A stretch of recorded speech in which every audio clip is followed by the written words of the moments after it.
little shot. This is my fourth interview. Fourth interview. This is Aimee. Let's say hello to her already. This is going to be quite an interesting interview because you're doing a similar subject. Yes. But you're doing it for the age group below.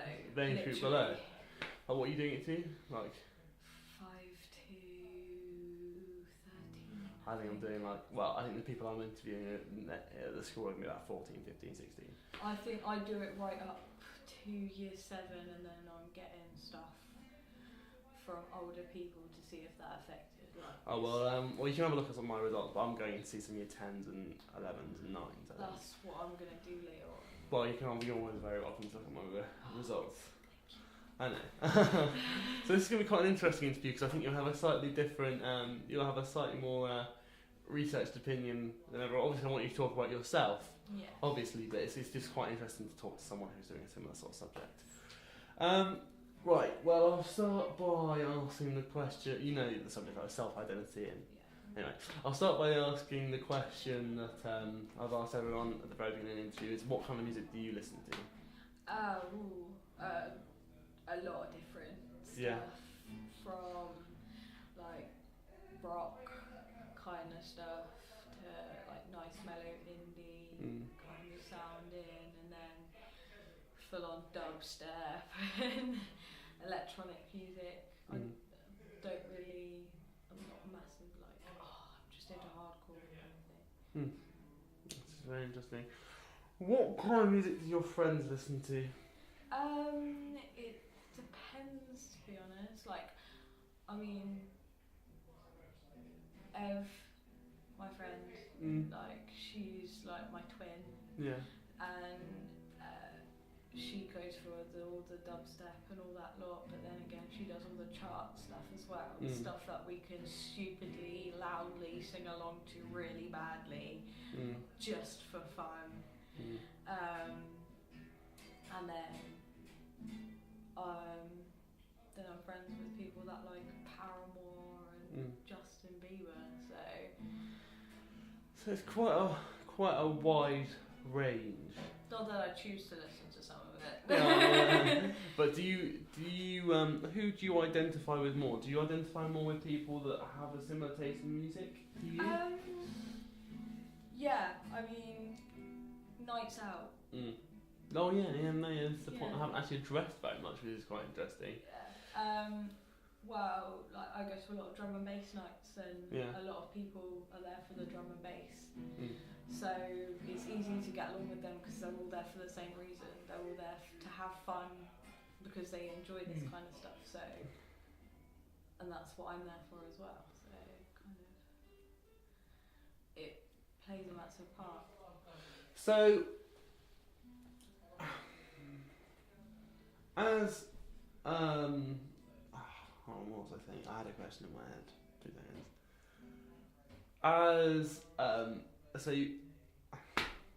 I completely lost my train of thought then.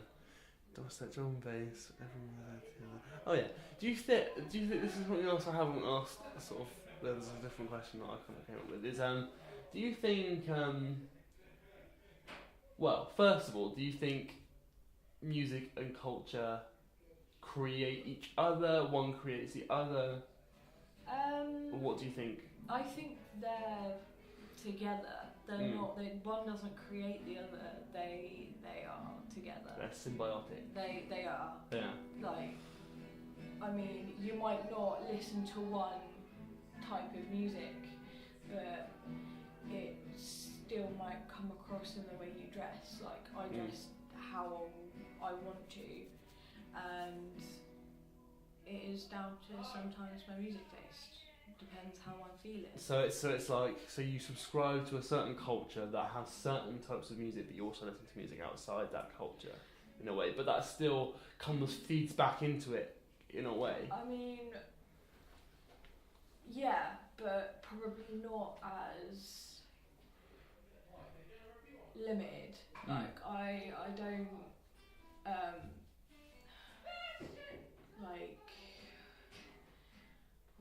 it's hard to put into words, but I don't dress the same every day. Neither do I. I know what I'm talking about. have loads of different styles that I incorporate into my life, and that is because of music, but I'm not stuck to one single thing. But would you say that you know... I used to. Yeah. I used to when I was younger. I'll come on to that in a minute, because that's quite interesting, because that's what quite a lot of people have been saying. I'll come on to that in a minute. But do you think, well, because it obviously, music does create a culture, like this drum and bass kind of culture that you were talking about. Yeah. Let's talk a bit more about that. That's quite interesting. Yeah. So everyone goes out to these drum and bass nights, and they're all there for the same reason, and they're all... I mean, I've been to Poison. I know what it's like there. It's, I mean, it is all a very similar kind of person, and I know certainly the older people there, they all look like crackheads. Yeah. But certain people, all the young ones look like crackheads too. Well, yeah, it's like it's a very specific culture, and the culture, as well as being around music, which is quite interesting, is also around drugs. Yes. So massively. Drugs and music do come together as well. But they've always gone hand in hand. Because I think it is something about musicians and drugs, and I also think it's something about musicians and mental illness, which I think would be something to quite look into as well. Because since being here, I've realised that I've never been in a place where so many people have got some kind. Do you know what I mean? Some kind of mental disorder. I mean, I don't say that myself. Like, I have like a mental disorder, but then again, like sometimes I can go completely crazy. Like I literally. There are a lot of characters here. Yeah. Like I think creativity comes with instability as well. That and a price. Yeah. You know what I mean? Well, the creativity comes with the price of the instability, which creates characters, but it also leads to a lot of experimentation with drugs and things. And I think this part of this culture around drum and bass music is most of the people that listen to this drum and bass music don't just. It's not like the people that listen to the chart music, like just chart music, where they just listen to music and they're a bit ignorant to it. These people that go to these drum and bass nights, well, they might be crackheads. They're really fucking into the drum and bass. Like a lot of them actually make it themselves, and they're all. Oh yeah, definitely. And they're really into that kind of culture, and they go to the raves and. Like you can't have. There wouldn't be those nights without the music. There would not be those nights without the music. People specifically go there to get off their faces, to listen to the music, to dance to the music, to just feel free. Well, I can say this because it's an educational film. Music, I forget, because obviously I had a massive long break where I didn't take any kind of substances at all. Yeah. And you forget how just how different and how amazing the music sounds when you're on something. And I think that's why it comes together so much, is because it's something about you hear it differently.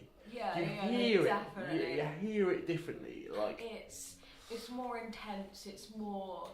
It is more. You feel it. Like I can remember, it was, we were only smoking a bit of weed, but I went round my friend Johnny's house and we smoked up to 9. And in the morning we woke up and we smoked a couple of joints and we were sat out looking at this, these big fields, and because Johnny has sort of his house on a hill and there's a garage there and it looks out on all these fields.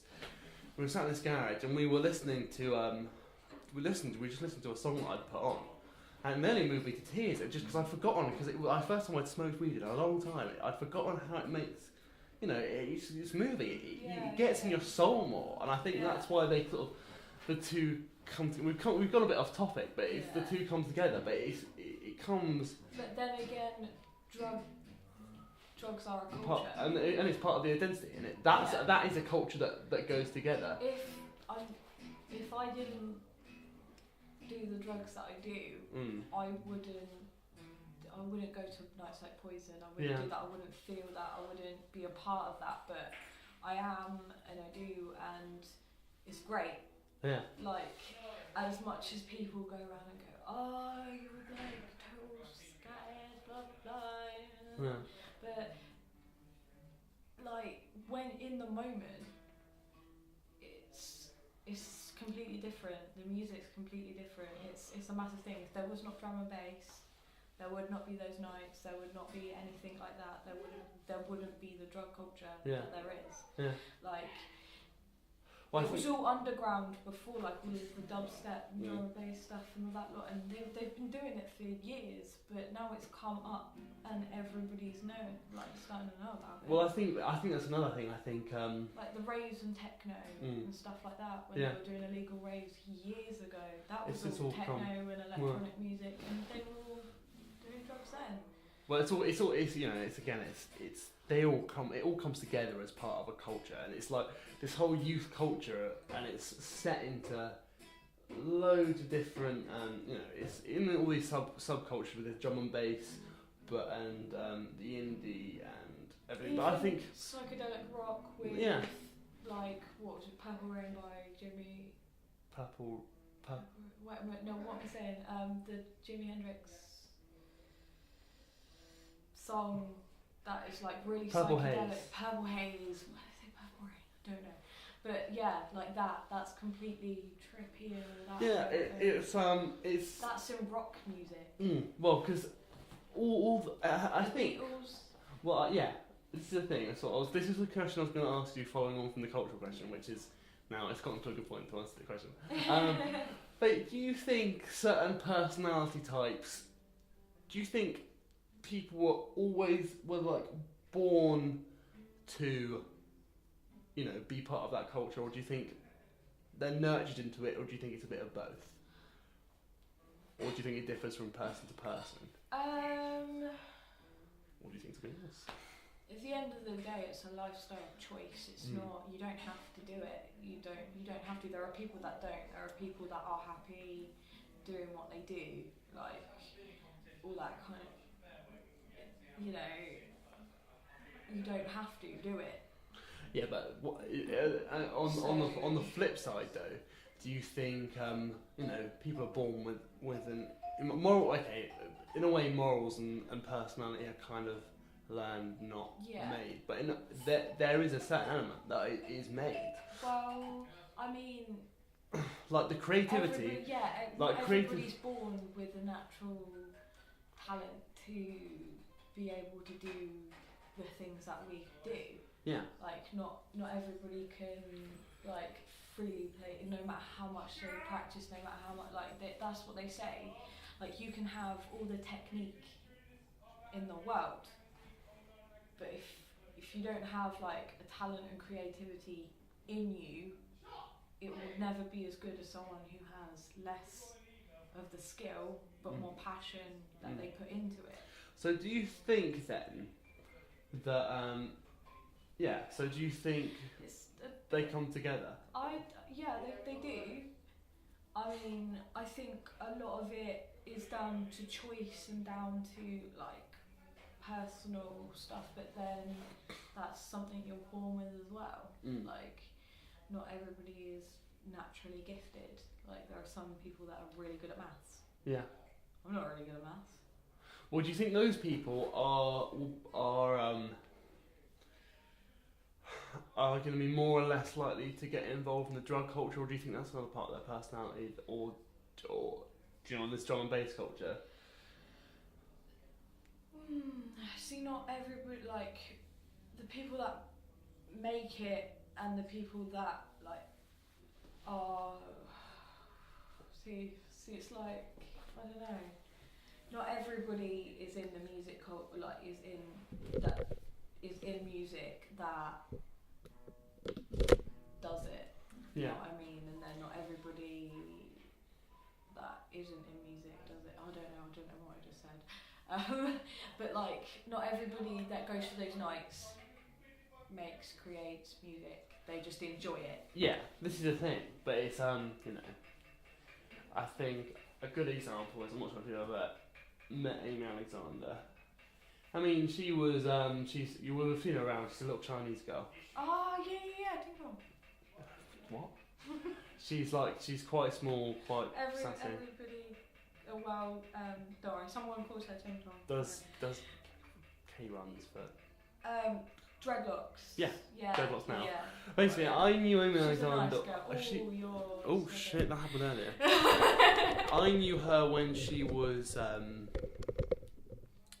younger. Yes. And literally, we were there the first. Oh yeah, I know. She didn't used to though. We were there the first time she did sort of anything, and that was only in the first half term of this year. First time she did anything, and she got into it hard. Yes. But she got into it really hard. Yes, she. But before she went to college, she was a psycho Chinese girl, but she was nothing like she is now, if you see what I mean. And she got into that drum and bass culture and got into all of that kind of music through taking drugs. She didn't listen to that kind of music before, and then she started taking drugs and she got into that culture. But then inversely, some people listen to drum and bass and then get into the drugs and into the culture. So I think that's quite a good. For me, I'd heard the music before. I enjoyed it. I listened to it, and then it came with it, and then that made it so much better. That's the way round it happened for me.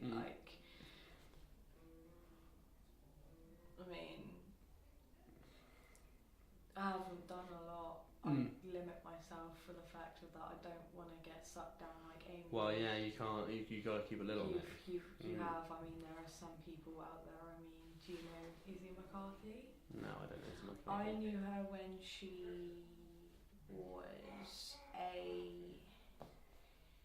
one of those girls who wore about 3 inches thick makeup. Yeah. Dressed like she was a streetwalker. Well, that's what Aimee was like. Had massive hair, dark eyes, everything. She was kind of more chatty, more person that you would see listening to chart music. Yeah. Then she met Ev. Yeah. Started smoking. Yeah. Changed within a month. Yeah. She was this little hippie kid. Yeah. Then she started doing harder things, started going to those drum and bass nights and all that lot, and she was only 15. Yeah. And she's now homeless. Well, this is the other thing. Secondary school. Yes. We'll talk about it in a slightly different way than I've talked about it to everyone else. We'll talk about it more towards to do with this drum and bass culture and the influences of drugs and things, because I think this is quite interesting to do with stuff. The thing is with me... But, secondary school, yeah, did you listen to that kind of music, or did you listen to other things? So, you said when you were younger, you subscribed to one sort of culture. When I was younger, I was a little emo kid. I listened to all the rock. Was a massive Fall Out Boy and Paramore fan. That was my little thing. That's all I really listened to. Didn't really listen to a lot else. Kind of shunned everything else because I thought it was crap. Because I thought my music was the best music in the world. As most little emo kids do. I had the black hair, dark eyes, the pins going through places in my face, all the piercings, jeans. They used to call me a cartoon because I used to wear the same thing. I used to wear the same hoodie. It used to be a black hoodie, black jeans, normally a black top or some kind of band t-shirt, something like that. It wasn't until I started smoking around year 9, as in just cigarettes, but not religiously. Yeah. Year 10 and 11 was when I first started hearing the drum and bass. Yeah. I'd obviously listened to drum and bass a lot for the fact of that there were people like The Prodigy and Pendulum, and everybody knew The Prodigy and Pendulum. And then in year 11 the dubstep stuff came around. Started listening to that, really got into it with my friend, and it it wasn't until college when I started doing drugs or anything like that. But it came shortly afterwards. I mean, it was like I was a college student, so I could do what I wanted. Yeah. I started getting into a slightly harder drug when I got into college. Like I didn't smoke it. I only smoked weed until I got halfway through college. Yeah, no, same. I mean, I started pretty quick off the barrel in my first year of college because my best friend Ev, she smoked it. She listened to that. She's deep into that culture. That is her life. Well, that's what Charlie's like. I saw Charlie actually. Oh, did you? At Poison. Oh, did you? But, yeah.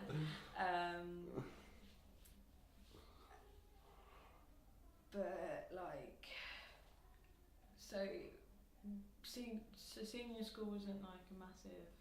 But interesting. But I knew people that did. One of my closest friends, I knew he started in year 10. He started smoking weed with a guy called Matt. So it's James and Matt. They started smoking weed, and it was available there if I wanted it. In year 10, I was sat around them while they did a bomb. So I fully knew about it. So I was aware of it.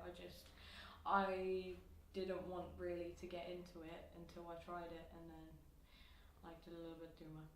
And then Well, as soon when I started smoking weed, it mellowed me out hardcore. Yeah, when I first that's started. the thing. It changes you a lot when you first start smoking weed. Yeah, because you can go, like, for the people that I've seen, they've gone from like erratic, like all over the place. Like my friend Karis, she used to have like anxiety and ADHD and all that lot, and she used to be bouncing off the walls. She started smoking, she's just calm. Well, it didn't like I don't know. It kind of it changes you. Yeah, it does. What it does. That culture definitely changes you. Yeah, it definitely does. It depends how deep in you go. But this is what I was going to ask you. Is well, two things. First of all, did you were you you were a little emo kid? Yeah. I've kind of got to ask this first, off the standing questions. Is what as your little emo kid, was that separate from a majority of people? Did the majority of people listen to chart music? And if you didn't listen to chart music, you were in this little clique. It was kind of a lot more sort of alternative little clique. Or was it not like that, where you sort of in? It was weird. I kind of got into the emo stuff because my cousins did. Yeah. And I was really close with my cousins. And I started listening to all that stuff, and then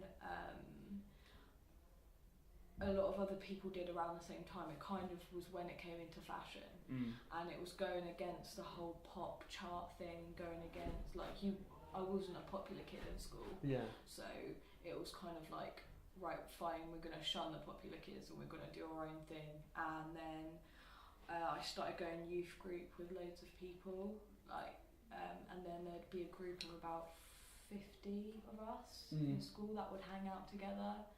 So, and then that collectively turned into the whole school in year 10 to 11. So we all became really close. So in year 10 and 11, all your school listened to sort of music?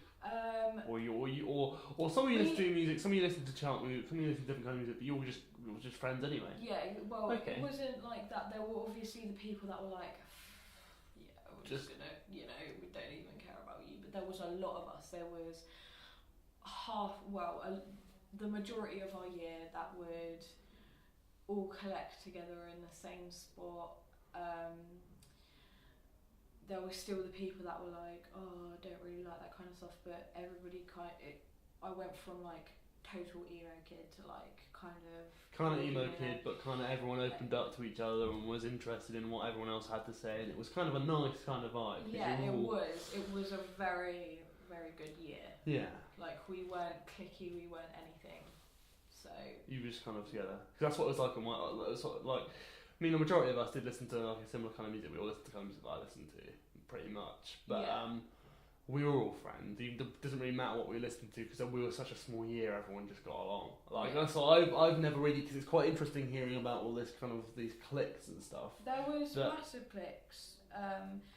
There was two main cliques, to be fair. Yeah. There were so many of us that, like, we had our little group. We were kind of like the group that people wanted to be around us. People wanted to be involved, but then they had their own group of friends. So they'd come in, like, or we'd go out and they'd come with us, and they'd be like cool and all that lot, and then they'd go off, do their own thing with other people, and then those people would like join in sometimes as well. It just didn't matter. Yeah, you were just casual people. It didn't matter.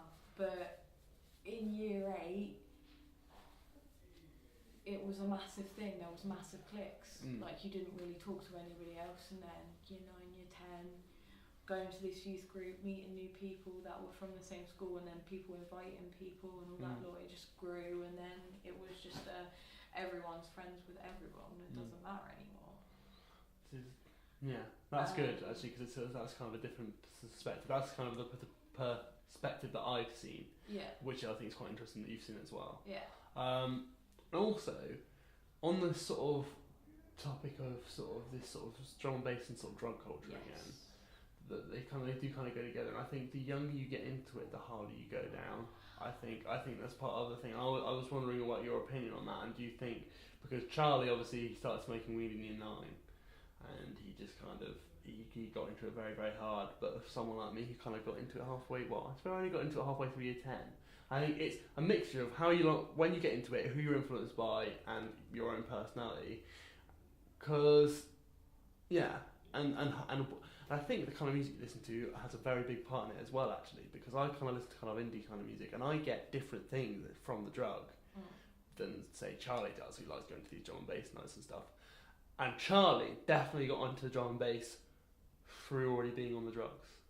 See, I was speaking to a girl. She's 14. She's doing work experience at my work, and we were talking about drugs yesterday.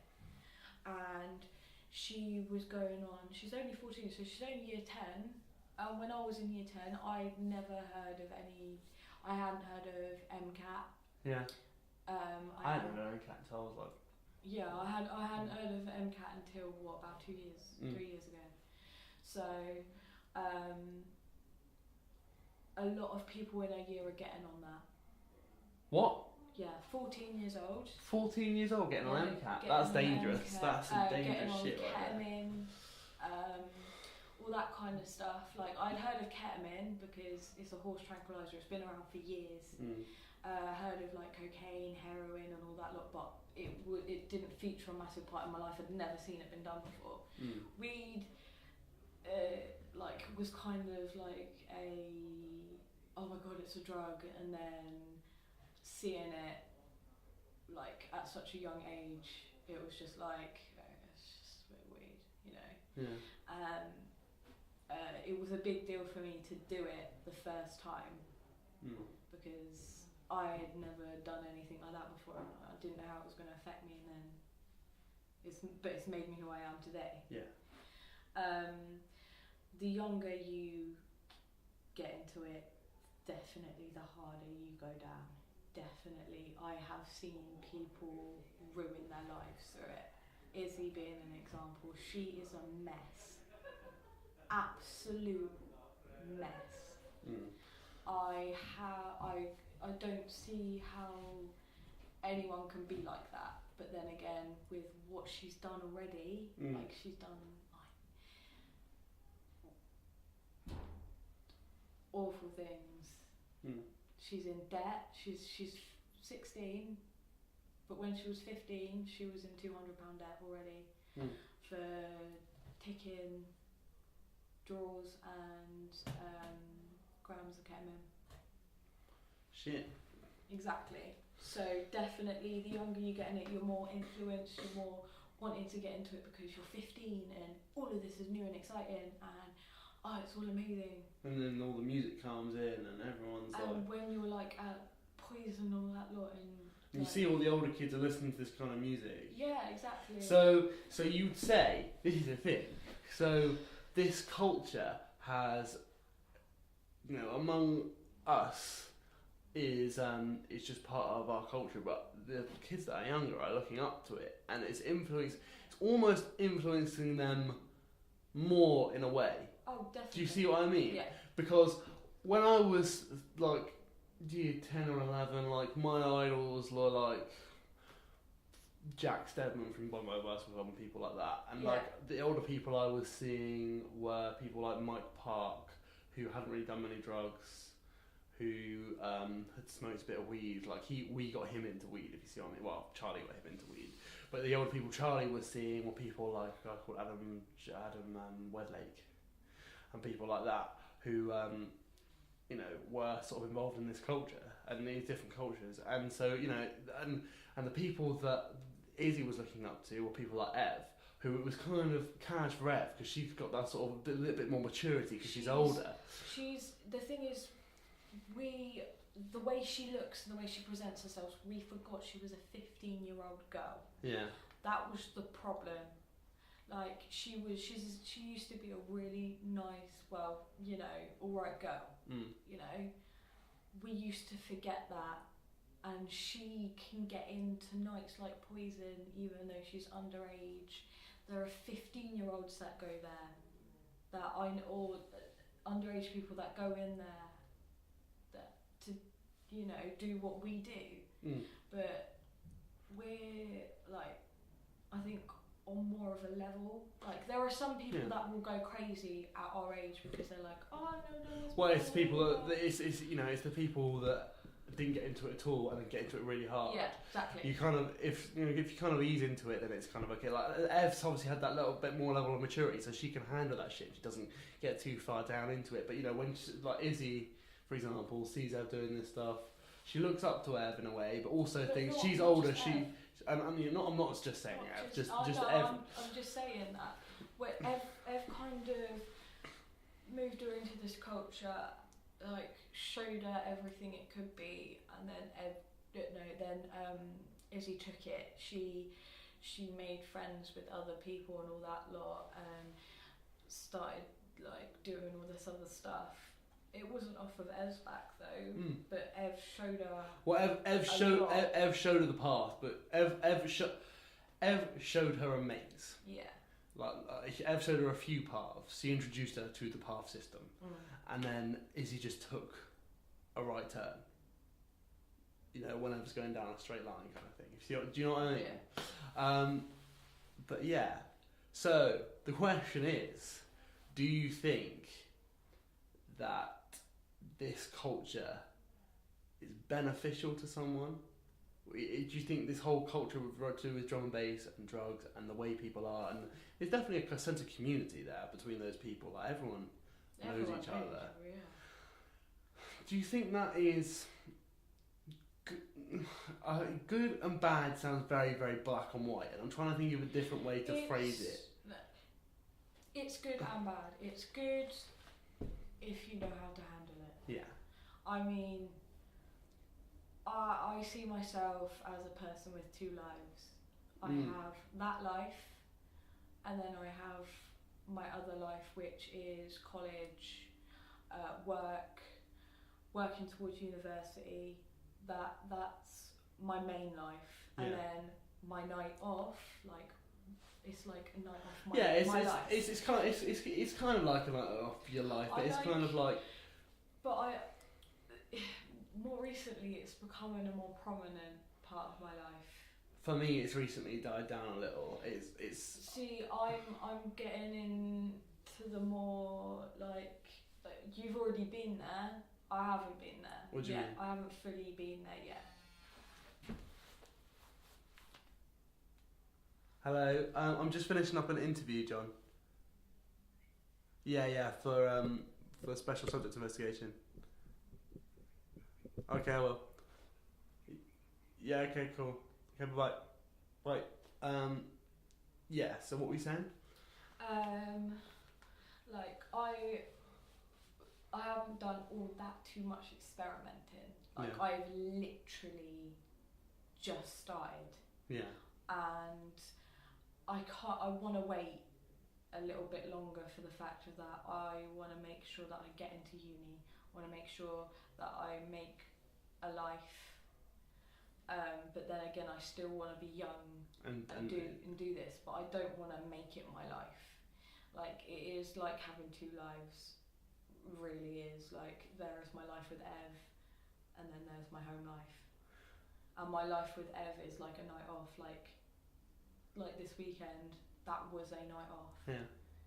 And it was an amazing night off. What did you do? Okay. Yeah. And I tried not for the first time. Oh, right. Okay. It was incredible. Okay, we'll talk about it later. But yeah. And it, you know, like, I've still got a lot more to go, but you know, it's just the longest. This has been a very interesting interview, and we might talk to you again at some other point, but for the time being, I'll have to finish it up. And it's been about 40 minutes. Oh my god. Okay, thank you very much. It's been a very interesting and a different take on everything. Thank you very much.